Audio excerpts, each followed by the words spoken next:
All right, Shalom. I want to start off by giving all praise, honor, and glory to Yahweh. Ba'ashem Yahweh Shai, Ba'ashem Mechakwadash. Double honors to the apostles, elders, and bishops at Great Millstone. I'm your brother, Rabbi Nab, coming out with a lesson, Lord's will. This is edifying to the Lord's elect. I'm a little under the weather, so, Satan trying to get me not to do the work of the Lord, so this is the best time to do it. You don't really feel like doing the work. It's probably the best time to do it. I found this on Yahoo News. This is Jesse Jackson, a civil rights icon, dies at 84 following illness. Well, let's see. I mean, I didn't really want to get too much into him, but Jesse Jackson is the one who coined. Hold on, Jackson. Let me read a little bit of this. This is the Reverend Jesse Jackson, a longtime preeminent civil rights leader in the United States with deep roots in the Democratic Party, died Tuesday. His family said he was 84. Jackson was hospitalized in November after being diagnosed with progressive supranuclear palsy, a life-threatening neurological disorder similar to Parkinson's disease. It is with profound sadness that we announce the passing of civil rights leader and founder of the Rainbow Push Coalition, the Honorable Reverend Jesse Louis Jackson Sr. His family said in a statement he died peacefully on Tuesday, mourning, surrounded by his family. And, so I wanted to bring that out to show that he's the one who came up with the term. Let me see. Jesse Jackson, African American.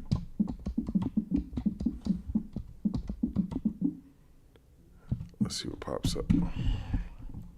He came up with this term in 1988. AI overview. The Reverend Jesse Jackson, 1941 to 2026, was a towering African American civil rights leader, Baptist minister, and politician who served as a protege to Dr. Martin Luther King Jr. He played a pivotal role in popularizing the term African American in the late 1980s to emphasize the cultural identity. A two-time presidential candidate, he founded Operation Push and Rainbow Coalition. So, popularizing the term African American, this is what I'm focusing on. Okay. That's what I want to get into 2 hours ago. Oh, they even got news on it. How the Reverend Jesse Jackson helped popularize the term African American. First of all, if you think you African American, you're a damn dummy. The only African American you know is Elon Musk. Okay, he's literally born in Africa. He came over here, and he got a dual citizenship. That's what you call African American. He actually goes back to the two people I'm about to find out, Margot Vespucci. All right, you so-called blacks, you don't go back to this nigga here, okay? This is just a damn devil, okay? That's Margot Vespucci is where you get the word America, okay? So you don't go back to him. So you saying you half of Margot Vespucci and Scipio Africanus, okay? Another damn devil. Okay, so you don't go back to these two people. All right.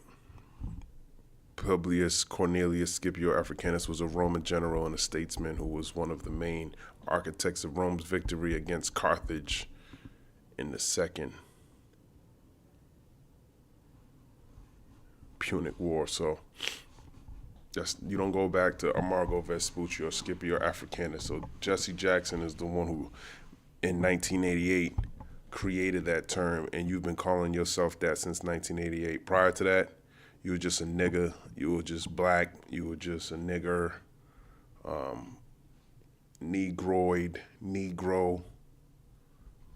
All right, that's what you were before that, and then this nigga coined this term. It's all part of Esau set him up, just like he set up Dr. Martin Luther King. Let's read a little bit of this. The Reverend Jesse Jackson, who died Tuesday at age 84, helped push for widespread usage of the term African American as a way to reclaim cultural identity. But your identity is an Israelite. Okay, this is why your gates are languishing, because they're not telling you who you are all the way. He think he's African American all the way in 19. He older than you. These are your elders. You know, still want to lead the people astray and take the bag, and that shit's a wrap. That's just done, man. And it's amazing, 8 and 4 equals 12, man, which is going into the 12 tribes of Israel. That's how I'm looking at it, man. And that's where he should have been bringing people back to, their nationality, because I'm sure he's tied in. He knows who the children of Israel are. He understands who Esau is, and he chose to participate on the left-hand side. Now it tells you in the book of Psalms, I believe Psalms 90. Psalms chapter 90, verse 10, the days of our years are 60 years and 10. So 60 and 10 is 70. So he lived 14 years more than that. And if by reason of strength they be 80 years, which 80 is 80 years, yet is there strength in labor and sorrow, for it is soon cut off and we fly away. So he lived a long life, man. It says, the protege of the Reverend Dr. Martin Luther King Jr. joined calls by the NAACP members and other movement leaders in the late 1980s to replace colored. Oh yeah, forgot about that. Colored is another term, and these are bywords scriptures talk about. Deuteronomy 28. Every other week he just makes something else up, and that's what you're going to call yourself. Deuteronomy 28, verse 37, and thou shalt become an astonishment, a proverb, and a byword among all nations, whither the Lord shall lead thee. Let's actually get this in the Bible Hub. So this part of the curse is not being called what your nationality is. The crazy part is that Esau is the opposite. He calls himself all types of shit, but his biblical identity, he going back to that. So it's like the opposite. When this curse affects him, he's gonna actually go back to what he actually is, because he's enjoying being the lie. He claiming to be you. Let's read this in the NLT. Deuteronomy 28, verse 37, you will become an object of horror, ridicule, and mockery among all the nations to which the Lord sends you. So that's why Esau set him up to do just that. Okay, the phrase highlights the severe consequences of disobedience to God's covenant. And who was the covenant made with? The nation of Israel. So Jesse Jackson, who didn't participate in bringing you back to the Heavenly Father, just like Martin Luther King didn't. Okay, and then you find out later on that, they all had a part in, bringing that equality bullshit. It tells you in Deuteronomy 7:6, you're above all these people. You're not here to make covenants with the heathen, man. You're here to suffer, according to Baruch 3:8, be subject to payments because you're still in captivity for the laws, statutes, and commandments that you broke. And he was supposed to, being an elder, he's supposed to lead you and feed you with wisdom and knowledge, but that's not his role. His role at that point, he participated in you further being discontinued from your heritage.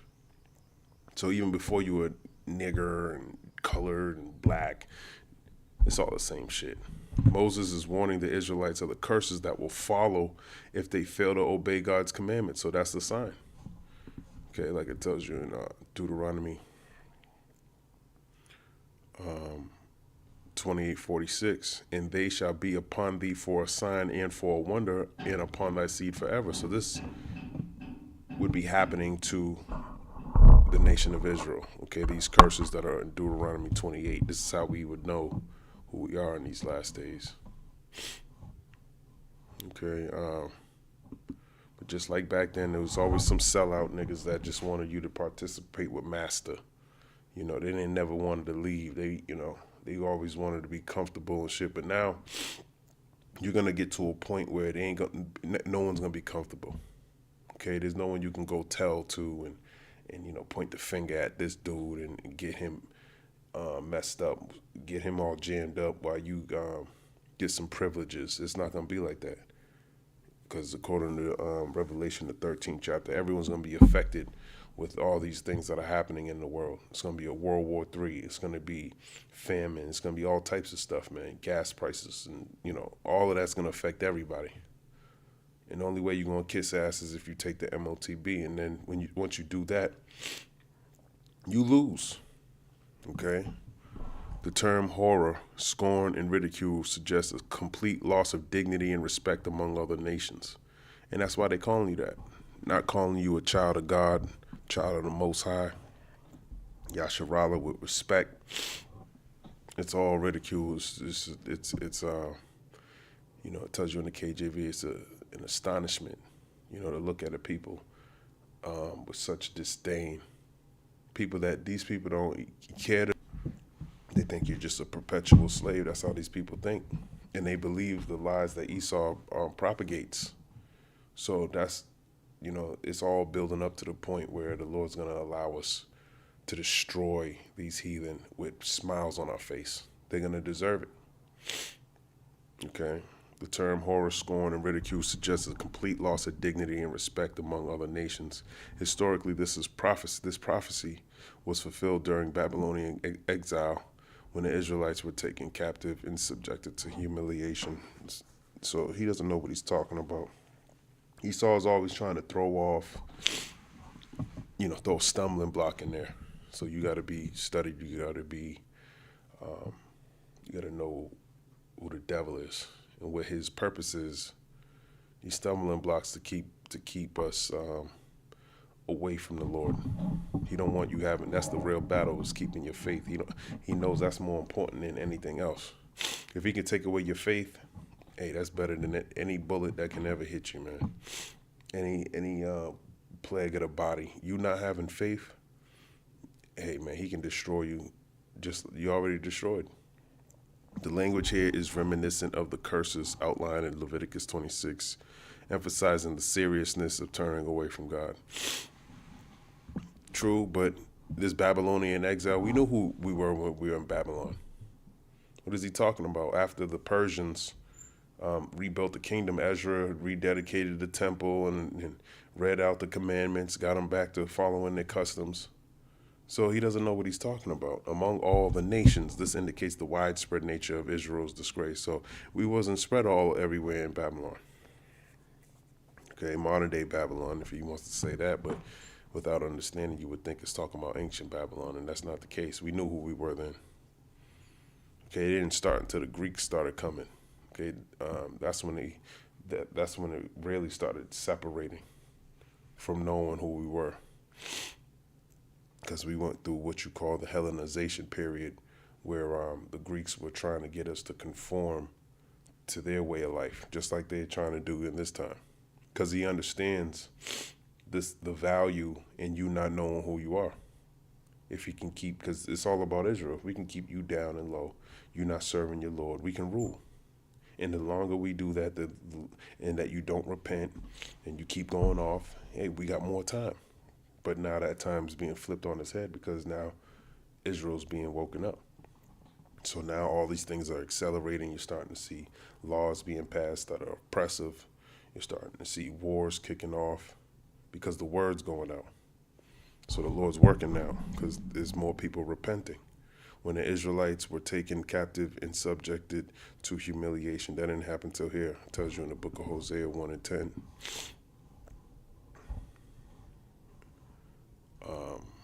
Hosea 1. I start at 7. But I will have mercy upon the house of Judah, and will save them by the Lord their God, and will not save them by bow, nor by sword, nor by battle, by horses, nor by horsemen. Now when she had weaned Lo-Ruhamah, she conceived and bare a son. Then said God, call his name Lo-Ami, for ye are not my people, and I will not be your God. Yet the number of the children of Israel shall be as the sand of the sea, which cannot be measured nor numbered. And it shall come to pass that in the place where it was said unto them, ye are not my people, there it shall be said unto them, ye are the sons of the living God. So in America, we were called not the people of the Lord. Okay, but this is the same place where we're going to be called the sons of the living God. Why? Because of the things that we're doing. The Lord gave us the wisdom, knowledge, and understanding. That's a sign, that's a token. Okay, and as he starts to exalt us, with deliverance, with mercy, with grace, it's going to be evident. All right. I just want to finish what it says. It says, this indicates the widespread nature of Israel's disgrace. The Israelites were meant to be a light to the nations, showcasing the blessings of living under God's law. That's in the kingdom. Instead, their disobedience would lead to a reversal of this role, becoming a cautionary tale for others. And that's what you see. It tells you in the book of Lamentations 2, verse 15. This is what the heathen wanted to see. Lamentations 2, verse 15. All that pass by, clap their hands at thee. They hiss and wag their head at the daughter of Jerusalem, saying, Is this the city that men call the perfection of beauty, the joy of the whole earth? So they were mocking us,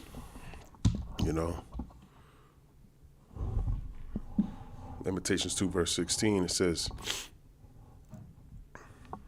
all thine enemies have opened their mouth against thee. And you see that with all these damn heathen, proud. They think they're better than you and all of that. And that's part of the humiliation. It's not for them to know who we are. And 2/3 of you, and a lot of you who are under that vibration of the heathen, it's not for you to receive it either. You ain't here to, you're here to suffer, but you're gonna deny the Lord. You're gonna learn after death by pain, like it tells you in 2nd Ezra, the 9th chapter. All thine enemies have opened their mouth against thee. Lamentation 2, verse 16. Our enemies are in the book of Psalms, the 83rd chapter. They hiss and gnash the teeth. They say, we have swallowed her up. Certainly this is the day that we looked for. We have found, we have seen it. They're happy to see us in this lower state. All right, just like it tells you in the book of Revelation, the 11th chapter. Revelation 11 and verse number 9. And they of the people and kindreds and tongues and nations shall see their dead bodies 3 days and a half, and shall not suffer their dead bodies to be put in graves. So they didn't want to tell us who we were. They didn't want to tell us our history. Okay, but then you started to see, when this word started going out, you started to see the Lord revealing more and more things. If you've been watching, he had, the Russian icons. He had Putin show you some black images of our Lord. He had that Syrian president.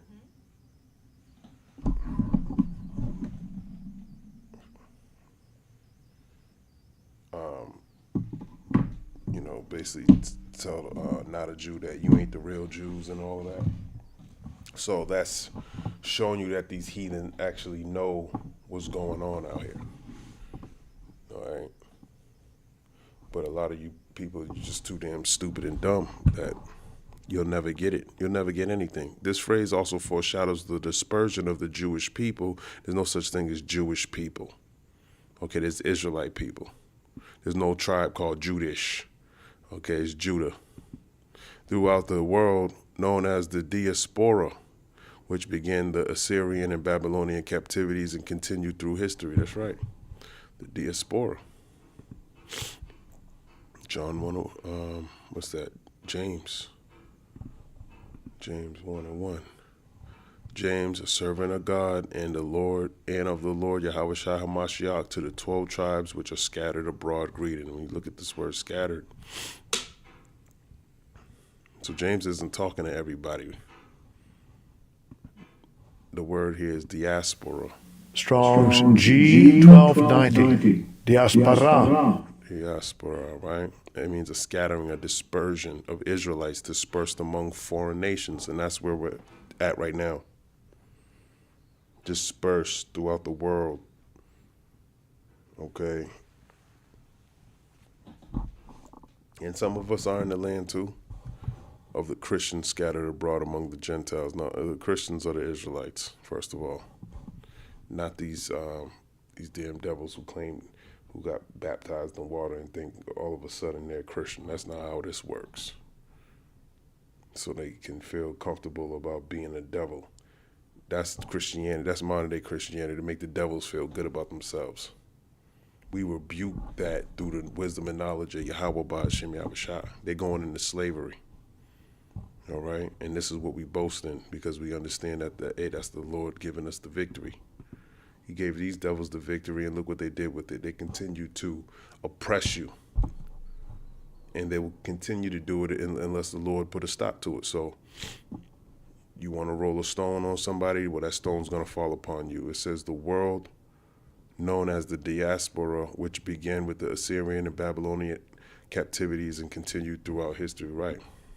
So it was these pastors, these reverends, he calls himself, he should be bringing you back, restoring you with this wisdom, knowledge, and understanding. But did he do that? No. Isaiah 11:11, and it shall come to pass in that day that the Lord shall set his hand again the second time to recover the remnant of his people, which shall be left from Assyria and from Egypt and from Pathros and from Cush and from Elam and from Shinar and from Hamath and from the islands of the sea. So we're going to be gathered. Okay. He didn't bring everybody back in the time of the Babylonian captivity, because the northern kingdom never returned. So that reunion of them even coming back to the fold hasn't been fulfilled. That's why you don't see the rest of the tribes mentioned in the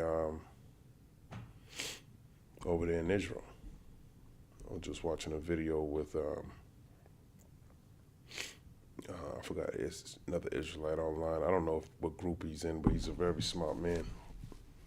And he was just bringing out the fact that most of the people over there are atheists. They don't believe in Yahweh Shai. He asked them, somebody was going around asking those Jews that live in the land, why you even in the land if you don't believe in the Lord? Oh, because I was born here. Yeah, but you don't even believe in God. Why don't you can live anywhere. Why do you come here? Oh, because, I love the sun. Just the craziest answers. And it's like, had nothing to do with what's going on. See, if you was going through these curses, then you would understand why you need a savior. You wouldn't be an atheist. Let me grab this in the book of Psalms 14:1. It says, to the chief musician, the Psalm of David, the fool have said in his heart, there is no God. They are corrupt. They have done abominable works. There is none that doeth good. So only a fool would think that there's no God. Okay, the Lord gave us wisdom, gave us customs. Okay, and they don't follow it. They don't follow it. They don't, it's not in their spirit to.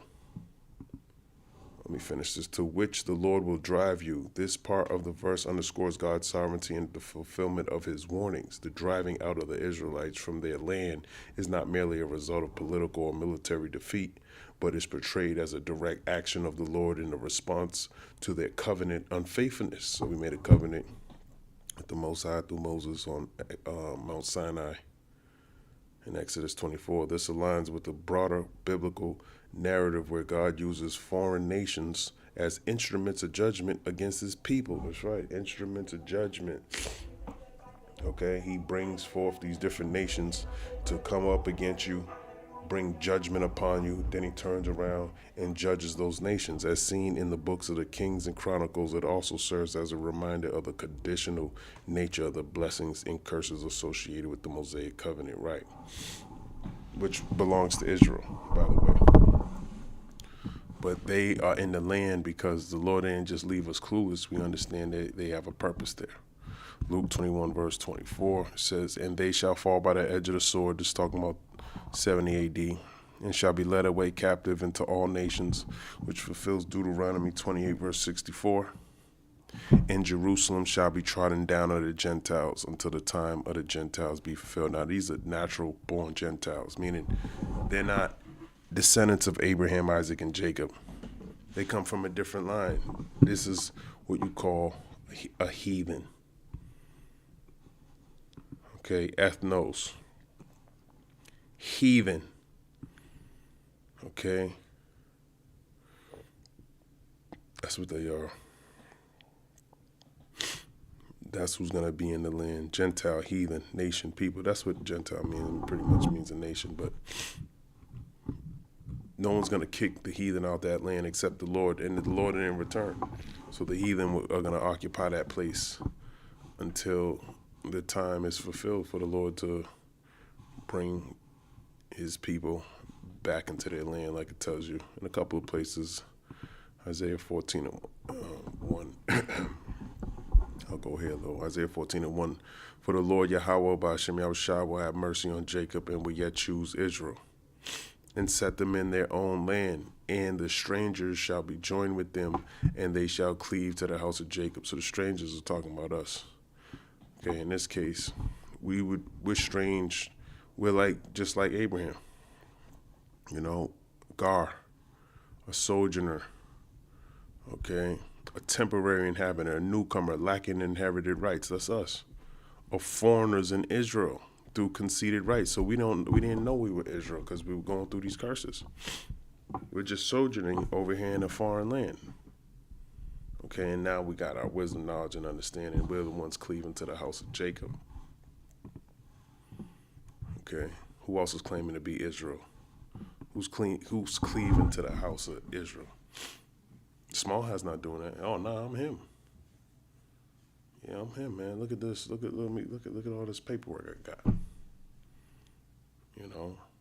But they're not on the highways and hedges. They're not going through the curses. They're living up high in society. They're still going to war. It tells you in Isaiah 2 that wouldn't be happening.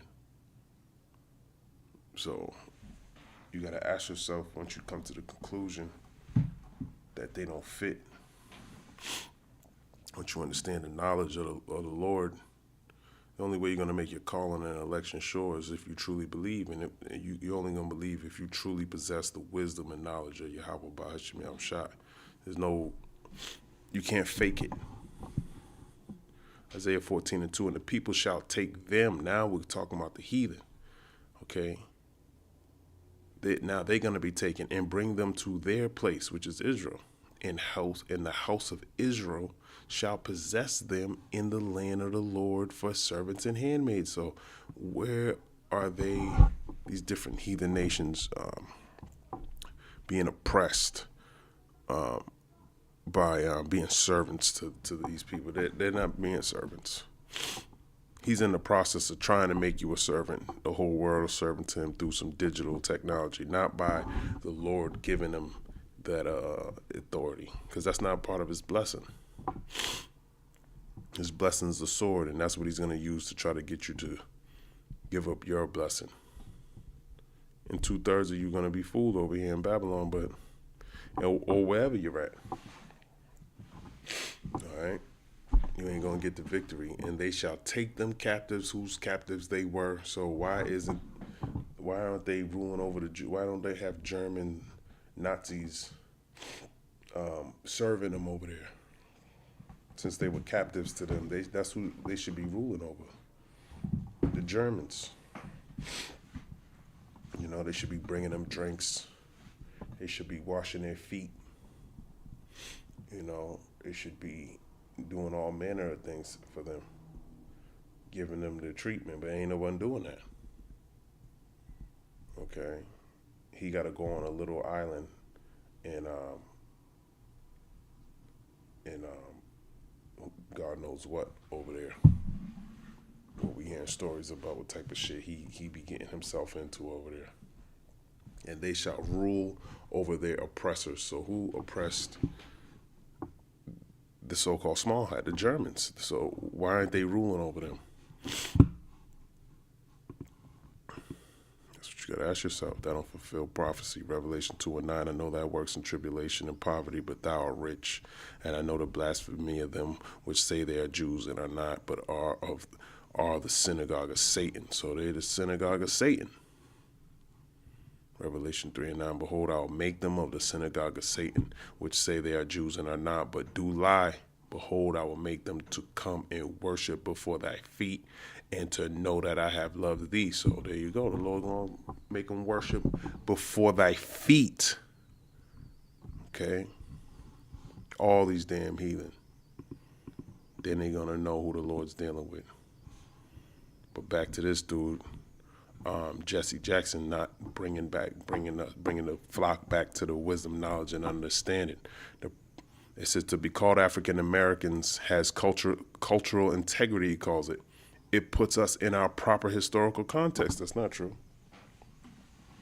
It said you shall fall by the edge of the sword in Luke 21 and 24. So what happened to those Israelites who escaped 70 AD? They went to the inner parts of Africa. Okay, they weren't calling themselves African American then either. So this nigga just made that up in his mind. No, Esau paid him to say that shit. That nigga ain't do. Yeah. Listen, I'll pay you. You know, and then at the end he got Parkinson's disease. Those are them demons that he got. That's what Esau does. You getting a bunch of demons on you, man. That's what all these motherfuckers who take the bag gonna get. You gonna be like getting a bunch of demons on you. Okay. It says that's not your proper historical context. Your proper historical context would be the nation of Israel. Okay, a Hebrew Israelite. For you so-called Negroes, Latinos, and Native Americans. But even with a little bit of knowledge, you would know you're not African American. You can't even go back to Africa. You don't know shit about Africa. You go back talking about you African American. Okay, where were you in Africa? Mm-hmm. You can't even trace yourself back. So you've been fully discontinued. You just believe a lie and just repeat what you heard from your families. They don't know shit. You know, I have some family that actually trace back to some slavery times, but after that, they cut off right there. Slavery, you pretty much majority of your bloodline get cut off right there during the transatlantic slave trade. Through. And then the nigga Esau try to hide and burn records and shit like that, so because he's a guilty demon. He don't want to be thinking about that. He don't want something to pop up years later. Oh shit, this nigga here he owned all these damn slaves, man. We were on this part, and you know, he don't want that to happen. And he damn sure don't want you to go all the way back to Israel because you got inheritance there too. Okay, but it's not just Africa. People went to other parts too. We were in Europe. We were in Portugal. You know, we were all over the world. Japan, Russia. This nigga don't want to tell you any of your history. He wants you to think you Curious George. Every ethnic group, Jackson said at the time, every ethnic group in the country has a reference to some base, some historical, cultural base. Jackson, a two-time presidential candidate who led the civil rights movement for decades after King's assassination, and a rare neurological disorder, and died at home in Chicago surrounded by family, his daughter, Sanita Jackson, confirmed Tuesday. You know? So you did all of that for what? Now, so, you know, 1988 is 2026, so 12 plus 26 is 38 years, man. That African American shit was that's some new shit. Just like white and black. Niggas be telling you, oh, you're a racist. There's no such thing as white and black people, you fool. People be getting offended about shit that don't even exist because these people are stupid. You know, I think, you know, if you know, if we didn't have this knowledge, I'd put all you black and white people and just let y'all just put each other to death. And the world would be a better place. Anyone who thinks they're white and black, just kill them. And now they get rid of racism, but that's not what the Lord wants to do. He wants to establish his son and his nation, his people on the top. So it's not going to be denied any longer. We're on the back end of being saved now. It says, over his lifetime, Jackson advocated for poor and underrepresented people getting voting rights. And you ain't supposed to get voting rights. It tells you in Deuteronomy 17 and 15, man. What do you think this is, man? Let me grab this real quick. So you can vote for the so-called white man that eats blood and molests kids? Get the hell out of here. Deuteronomy 17 and 15. Thou shalt in any wise set him king over thee, whom the Lord thy God shall choose, one from among thy brethren. Shalt thou set king over thee, thou mayest not set a stranger over thee, which is a heathen, which is not thy brother. So that's breaking the law just by voting. Even Obama wasn't an Israelite, he's a Hamite. Okay. And they know because these different presidents got different types of bloodlines, man. They all damn related somehow.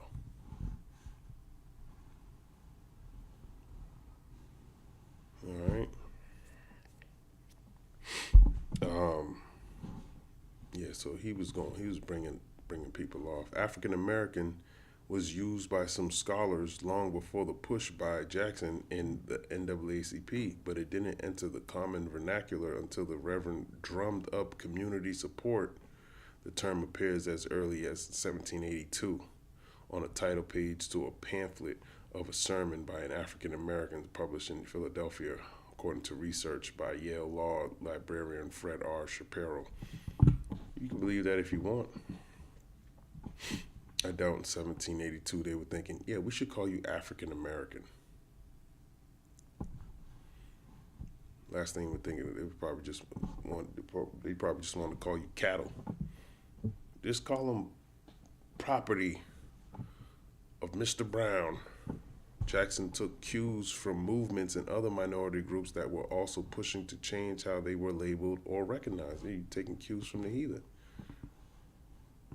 Should be taking cues from your Lord, Jeremiah 17:4, and thou even thyself shalt discontinue from thine heritage that I gave thee, and I will cause thee to serve thine enemies in the land which thou knowest not, for ye have kindled a fire in my anger, which shall burn forever. So we had to go through it, man. Debates had arisen in the 1990s over the terms Latino and Hispanic, and the same thing happened with the Northern Kingdom. Same thing, Deuteronomy 28, verse 37.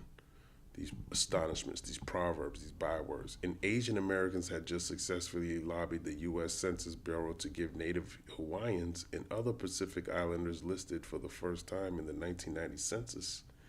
Although the popularization of African American came too late for the census that year, the agency didn't put out guidance that Black and Negro or Negro includes African Americans. So all bywords.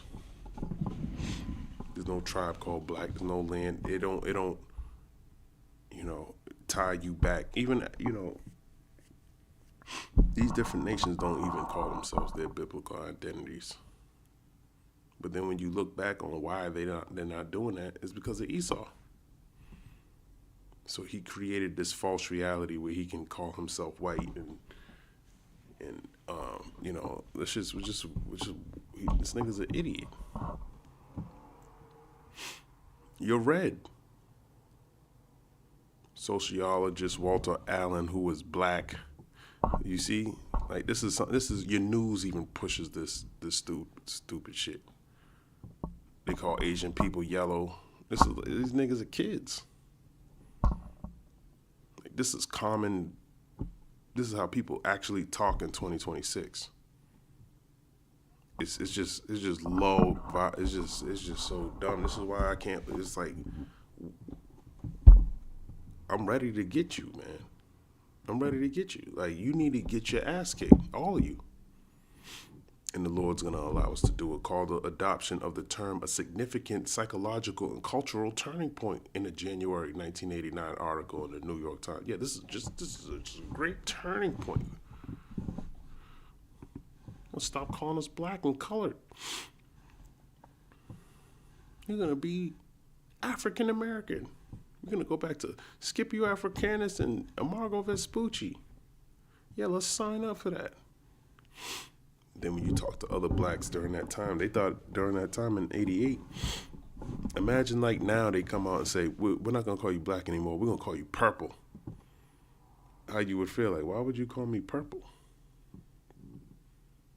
And we're gonna I got 1,000 votes from all these different sellouts that Esau set up. They paid off, and we're all gonna agree that you should be called purple.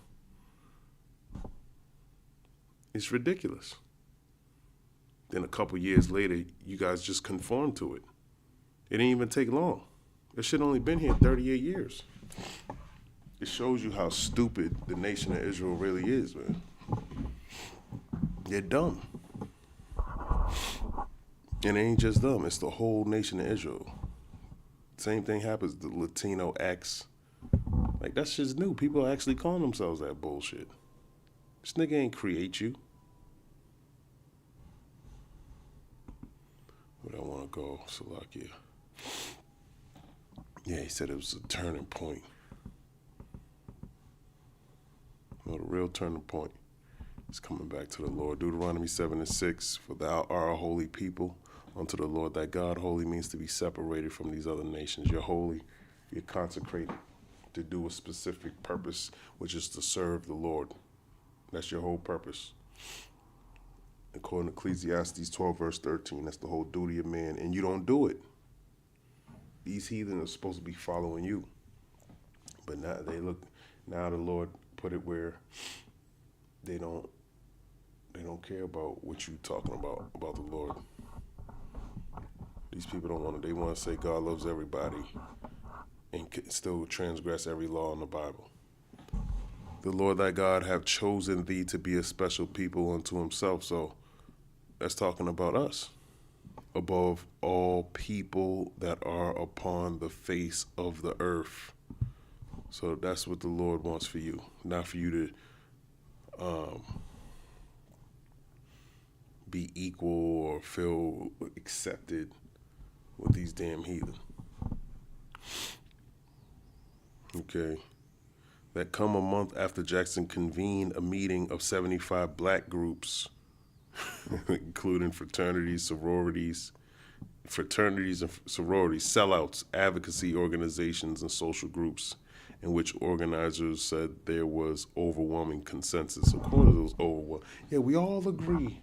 All of us fraternities and sororities and advocacy organizations agree we should be African American. Bullshit, man. I don't agree to that bullshit. I believe people like Elon Musk should be called African American. That's a damn African American. That's what he is. And people just like him should be called African Americans. We should be called Israel because we fit all the curses in Deuteronomy, the 28th chapter. Okay? You think the Lord wouldn't write about a people who are so great that you see on TV, you want to be cool with them and all of that, and then they're not in the Bible? Oh no, they're the slaves. Yeah, he gave them all that flavor so he can just entertain a pedophilic murderer. Sodomite. Yeah, he's that's what you call God's best creation in the world. Get the hell out of here. These people are wicked. They are the wicked, man. And they got a short time to rule, and then they're going to be destroyed, in which organizers said there was overwhelming consensus in favor of the change. Some school districts in Chicago and Atlanta were quick to adopt the term and incorporate it into their curriculum, see? So that's where these heathen get that shit from, man. He incorporates that into their curriculum. All these different schools. Training your kids. They don't even take that long to train your kids to accept that bullshit.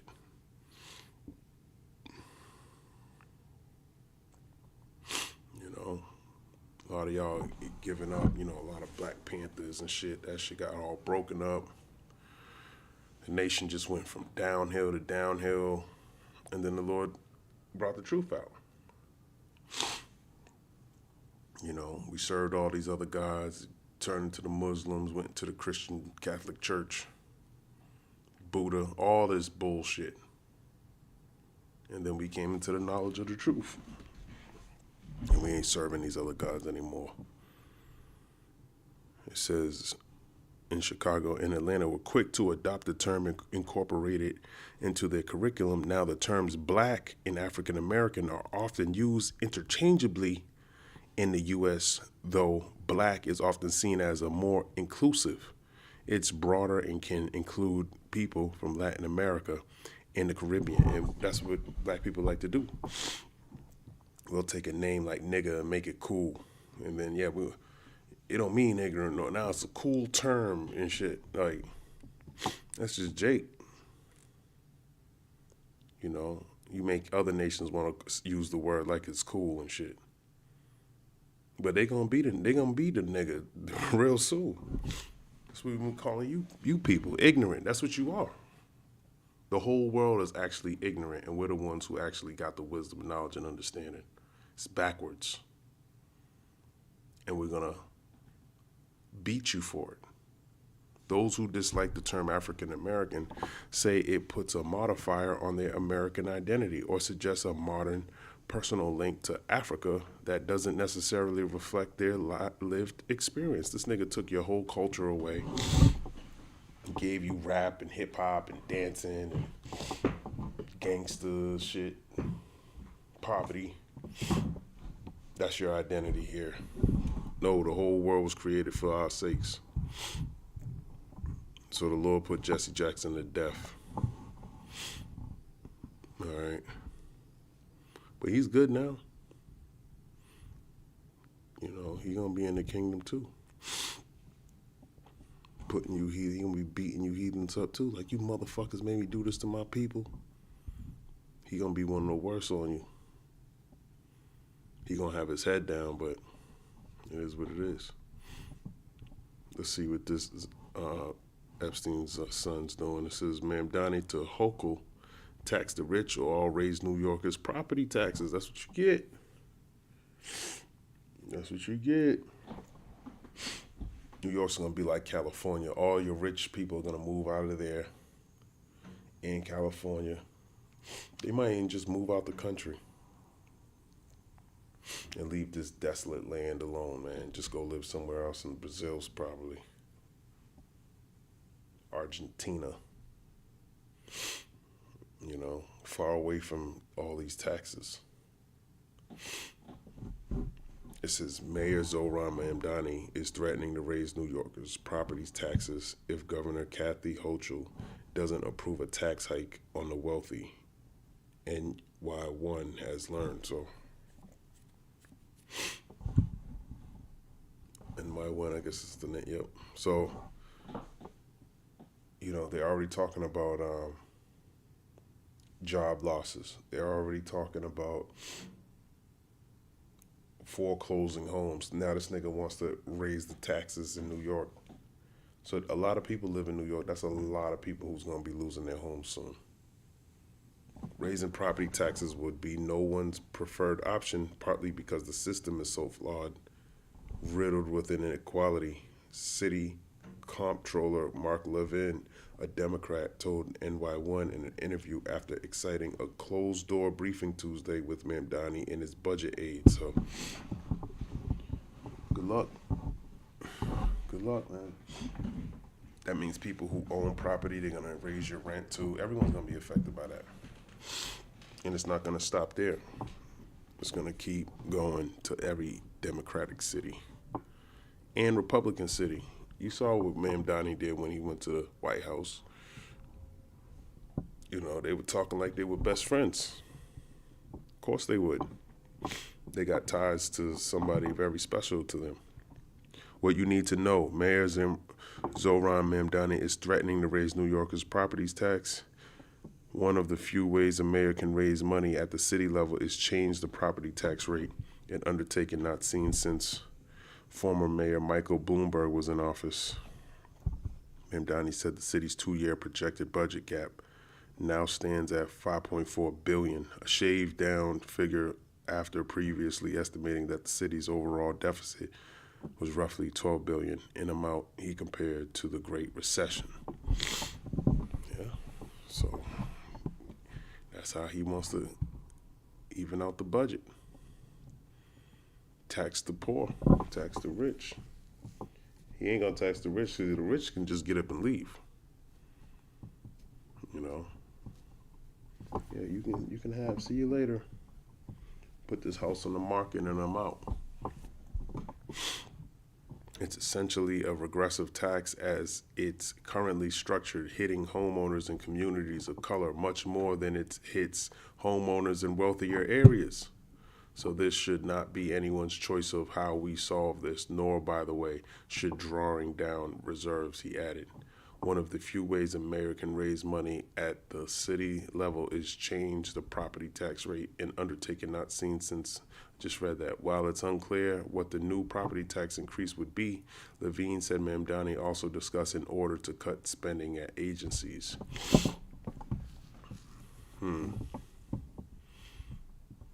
Mamdani said the city's 2-year projected budget gap now stands at $5.4 billion. I already read all that. So property taxes might be going up. Iran partially closes Strait of Hormuz, a vital oil choke point, as Tehran holds talks with U.S. Now, they've been doing that, but curious if there's any update, man. Did someone die yet? Like, we want to know.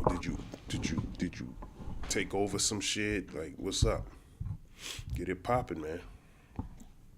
But we know the MOTB has to be established first, but it's good to be aware of what's going on in the world. It says Iran partially closed the strategically vital Strait of Hormuz on Tuesday, state media reported. That was yesterday or today, citing security precautions as Tehran's Revolutionary Guard conducts military drills in the waterway. So I wonder if they're still doing that. If they're doing military drills with a boat and a gun, this is silly shit, man. People look stupid as shit, but this might be effective. You gonna shoot missiles at this? Probably not. You're gonna be sending them bullets. But while you shooting at these distractions here, they hitting you with missiles from other locations. It comes as the U.S. and Iran hold talks in the Swiss city of Geneva seeking to resolve an ongoing dispute over Tehran's nuclear program. They already agreed to dilute their nuclear stockpile, but who knows? I don't. Let's see what it says. It marks the first time Iran has shut parts of the Strait of Hormuz, a major international waterway that links crude producers in the Middle East with key markets across the globe since U.S. President Donald Duck threatened Tehran with military action in January. And he's standing out there. He got all these. He's sending a bunch of. I thought he kind of made him come back a little bit, but you know, they're still in that area. Located in the Gulf between Oman and Iran, the strait is recognized as one of the world's most important oil choke points. About 13 million barrels per day of crude oil transited the Strait of Hormuz in 2025, accounted for roughly 31% of global seaborne crude flows. Data provided by market intelligence firm Kepler showed 2 days temporary closure of the waterway was aimed at ensuring shipping safety as part of the Revolutionary Guard's smart control of the Strait of Hormuz drill. The exercise is designed to improve Iran's operational readiness and bolster its deterrence, among other objectives. Mind you, he's doing this before he actually talks. Okay, Iran and the U.S. reached an understanding of the guiding principles during the talks. So he was already doing military drills for days now. Iranian Foreign Minister Abbas Araghchi told reporters after they concluded, Reuters reported, the progress does not mean an agreement. We will be reached soon and more work still needs to be done, he added. So that was today's news on that. Ukraine war briefing. Zelensky says Trump exerting unfair pressure on Kiev during Geneva talks. Let's see what this nigga's talking about. Ukrainian President Vladimir Zelensky said Donald Duck was exerting undue pressure on him and tried to secure a resolution to the nearly 4-year-old Russia-Ukraine war. Zelensky also said any plan requiring Ukraine to give up territory that Russia had not captured in the eastern Donbass region would be rejected by Ukrainians if put to a referendum. In an interview with Axios, Zelensky said it was not fair. Duck kept publicly calling on Ukraine, not Russia, to make concessions in negotiating terms for a peace plan. I hope it is just his tactics and not the decision, Zelensky said in an interview conducted as Russian, Ukrainian, and U.S. negotiators held talks in Geneva. No, Zelensky, the nigga doesn't, Esau don't know how to, he's not good with foreign policy. He's as stupid as you think he is, okay? So you might you should have, count the cost before you even agreed to that bullshit. Like you told him, he's on the other part of the world. He's not dealing with that. You said it's going to come to him. You were right, but it didn't come to him yet. Doug has twice in recent days suggested it was up to Ukraine and Zelensky to take steps to ensure the talks prove successfully. Right. It's not up to the Duck. It's up to you. Ukraine better come to the table fast. That's all I'm telling you, Duck said on Air Force One on Monday. And while Duck was flying through the air, he told you. Ukraine's lead negotiator, Restum Umarov, said the opening day of talks in Geneva had focused on practical issues and the mechanics of possible decisions. Without providing details, negotiations would resume on Wednesday for a final day. He said, man, just Isaiah 48 and 22. I'm not going to read it all. Isaiah 48 and 22. There is no peace, saith the Lord, unto the wicked. So that's it. He's not here to bring forth peace, man. He's here to bring forth war. That's why he's telling you for concessions, because he don't want you to stop fighting. Revelation 6 and verse 5, verse 4, and there went out another horse that was red, and power was given to him that sat thereon to take peace from the earth, and that they should kill one another, and there was given unto him a great sword. So you're supposed to kill one another. Stop wasting your time. Go back to battle. It says mentally sick trans person Roberta Esposito identified as Rhode Island hockey arena shooting suspect. All we know in pics. Look at him. Nigga killed his whole family. That's Esau. That's Esau, man. Jeremiah chapter 3, verse number 9. No, not Jeremiah 3 and 9. Jeremiah 3 and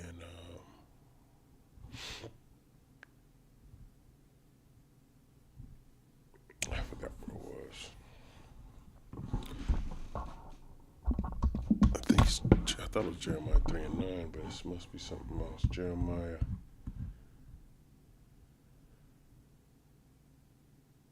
No, it's Isaiah 3 and 9.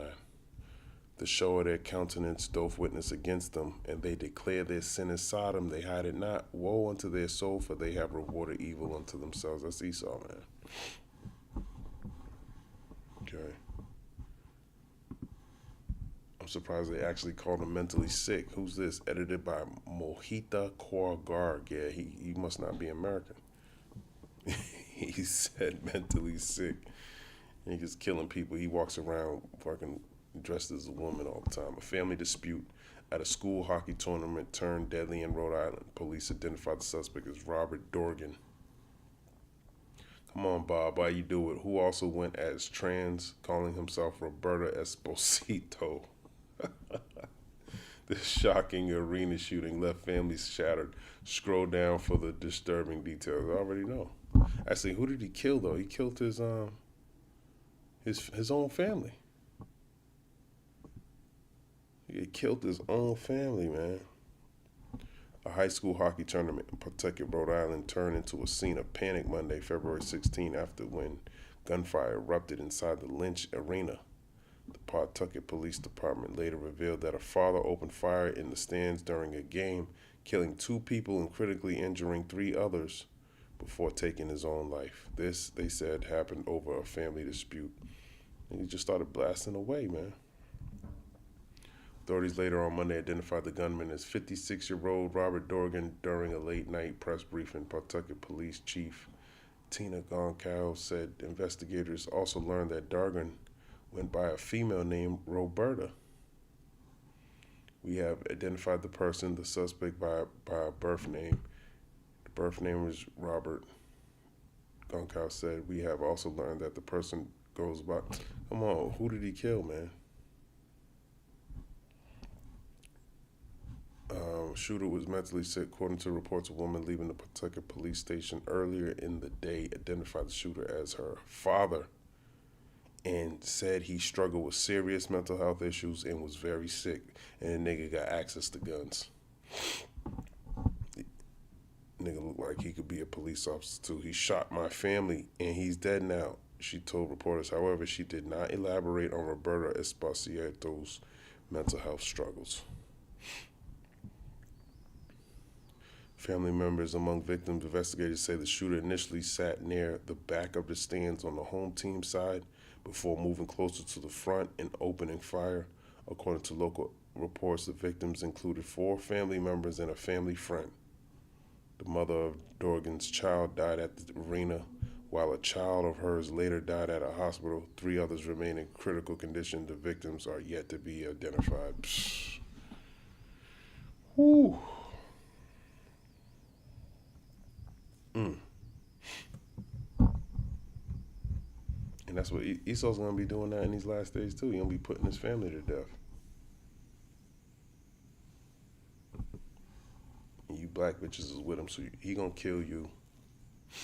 A lot of y'all going to die just like that. And your kid too, he don't give a fuck. That's what you get.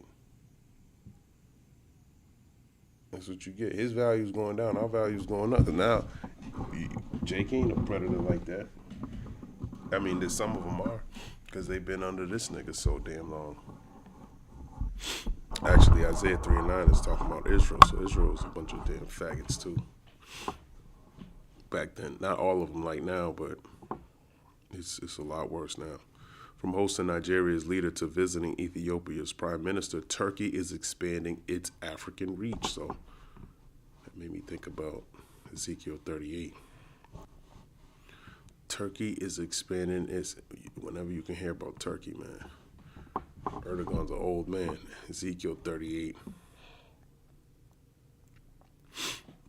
And 38 and 5. Persia, Ethiopia, and Libya with them. All of them with shield and helmet. So Ethiopia, Gomer, which is Turkey, and all his bands, the House of Tergamar, the North Quarters, and all his bands, and many people with him, which is talking about Turkey. Gomer and Tergamar, we're talking about those areas in Turkey when you look at it on the map. So the fact that they're clicking up with Ethiopia, that's Ezekiel 38 and 38 and 5 and 6. And Persia too. And Libya too. Okay, so you start, and dog, you start to see the formation of these different alliances working in real time. Let's see what they did. Turkish President Recep Tayyip Erdogan visited Ethiopia after recently hosting Nigeria's president for high-level talks. Ooh, and you know, America just sent some troops to Nigeria. But Erdogan's talking to them too. Nigeria and Turkey signed agreements aiming to boost bilateral trade to $5 billion and deepen cooperation in defense and other sectors. That's beautiful. 9 memoranda of understanding were signed between Nigeria and Turkey, covering trade, energy, media, education, and agriculture. Erdogan received an official welcome in Ethiopia, where he discussed strengthening strategic cooperation with the Prime Minister Abiy Ahmed. So yeah, you strengthen those ties up. Whoopi Goldberg on Epstein Files mentioned, I wasn't his girlfriend, I wasn't his friend. So yeah, Whoopi. What does it say? I was watching her say something, but I wanted to read about it. I think she was asking for a ride or something, like something stupid. It says, this is my point when I tell you people are trying to turn me into, I wasn't his girlfriend, I wasn't his friend. Goldberg said I wasn't his girlfriend. You were too old for him, one of the co-hosts replied. He don't like black women. He told somebody he don't want. I was not only too old, but it was at a time, you know, where this is just not, you used to have facts before you said stuff. Goldberg said, well, this is the facts. You rich as hell, you asking Epstein for what?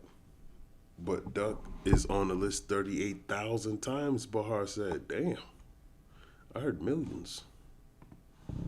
President Duck, who has not been accused of any wrongdoing in regard to the Epstein case, why? Because of Pam Bondi released all the damn files. Told reporters on Saturday that the latest release of documents absolved him. Sure it did.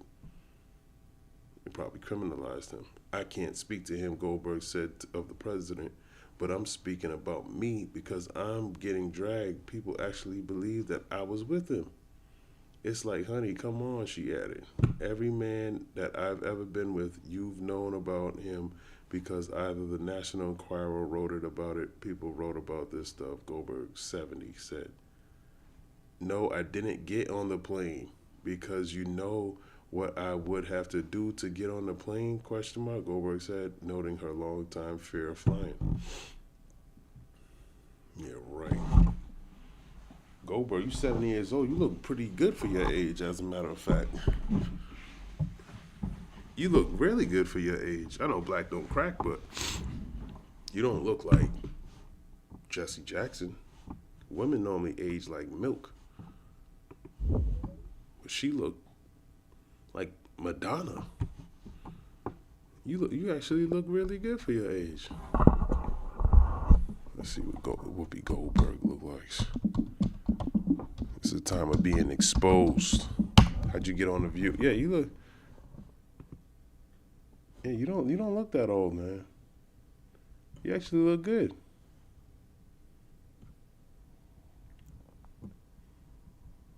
Let me see what Oprah looks like. Oprah look good too. I wonder what you use to keep that vitality. Oprah Winfrey, 72 Sharks fans with weighted plank hold over a minute. She's 72 years old, man. She don't even look 50. She look like maybe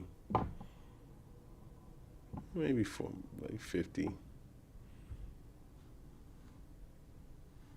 She look like a late 40s, early 50s. She look good for her age. So whatever they're doing, let's see if Oprah's on the Epstein.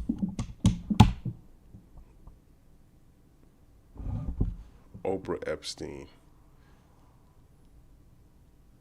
We don't hear anything.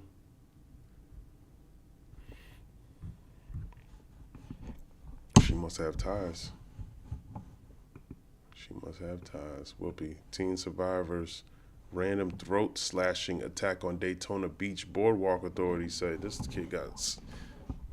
Let's see what it says. Sullivan Clark 13 said he was visiting for the races when a man he didn't know walked up and cut his throat while he was walking with his parents. That's crazy. That's crazy. You a little kid walking with your parents. Somebody come by and just slice your throat. Sullivan said he only survived because he happened to look up at a boardwalk ride at the exact moment of the attack, which shifted his neck just enough to avoid a fatal wound. The man accused in the attack, 44-year-old Jermaine Long, was found nearby and is being held in jail without the option for bond. Damn. Oh, Jermaine Long, yeah. Damn. So-called black man. I don't know what's up. Black men stabbing white people in the neck. They just have an obsession with just stabbing white people in the neck, man. Gotta watch out for shit like this. He be trying to demonize people, man. These damn psyops this nigga got. What's this? Yeah, that's pretty much it. I'm gonna end it here. Lord's will, this was edifying. Shalom.